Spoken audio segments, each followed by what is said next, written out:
السلام علیکم ورحمۃ اللہ وبرکاتہ۔ تجوید سیشن سٹارٹ کرتے ہیں۔ اعوذ باللہ من الشیطان الرجیم، بسم اللہ الرحمن الرحیم۔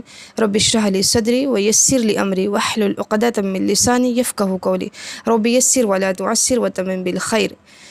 تجوید کے لغوی معنی دیکھیں گے انشاءاللہ آج، اور اس کے اصطلاحی معنی۔ تجوید کے لغوی معنی یعنی لغت میں تجوید کے معنی کیا ہے؟ عمدہ کرنا، اچھا کرنا۔ اصطلاحی معنی قرآنی حروف کو ان کے مخارج اور جمعی صفات کے ساتھ ادا کرنا۔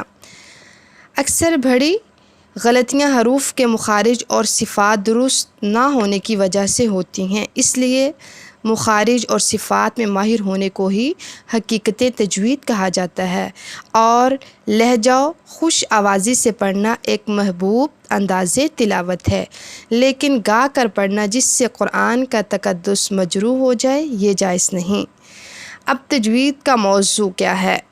تجوید کا موضوع حروف تہجی یعنی الف سے لے کر یا تک، الف سے لے کے یا تک جو کہ 29 حروف ہیں، ان کو حروف ہجا اور حروف مفردات بھی کہتے ہیں۔ اب تجوید کا مقصد کیا ہے؟ مقصد تجوید حروف کا صحیح ادا کرنا ہے، یعنی تجوید پڑھنے کے بعد قرآن اس طرح ادا ہوگا جس طرح نازل ہوا ہے۔ پھر اس کے بعد آتا ہے تجوید کے بارے میں حکم کیا ہے؟ تجوید کے تفصیلی قواعد کا سیکھنا فرض کفایہ ہے، یعنی جو اس کی ڈیپتھ ہے، اس کی جو ڈیٹیل ہے وہ سیکھنا کیا چند لوگ ہی سیکھ لیں تو کافی ہے، اور قواعد کے مطابق پڑھنا فرض عین، یعنی اس کے جو بیسکس رولز ہیں، حرکت کو لمبا نہ کرنا مد اصلی، یہ اس کی بیسکس ہے، یعنی ہر شخص پر یہ واجب ہے، کیونکہ تلاوت قرآن عبادت اور ہر عبادت مخصوص کیفیت پر کی جاتی ہے، جن کو بجا لانا ہی سے عبادات قبول ہوتی ہیں۔ اب کیا ہے؟ جو تجوید کے تفصیلی قواعد کا سیکھنا فرض کفایہ، لیکن جو اس کے بیسکس رولز ہیں وہ ہر شخص کا سیکھنا واجب ہے۔ پھر اس کے بارے میں اس کی فضیلت کیا ہے؟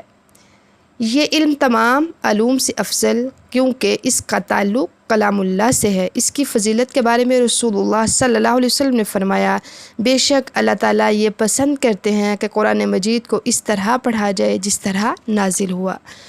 قرآن مجید کی عمدہ قرات کرنے والا بزرگ اور پاک باز فرشتوں کے ساتھ ہوگا، اور جو قرات کرتے ہوئے اٹکتا ہے اس پر مشکل ہوتی ہے تو اس کے لیے دگنا یعنی اس کے لیے ڈبل اجر ہے۔ یہ تھی تجوید کے لغوی اصطلاحی معنی، تجوید کا موضوع، تجوید کا مقصد، تجوید کی فضیلت اور حکم۔ وآخر دعوانا ان الحمد للہ رب العالمین۔ السلام علیکم ورحمۃ اللہ وبرکاتہ۔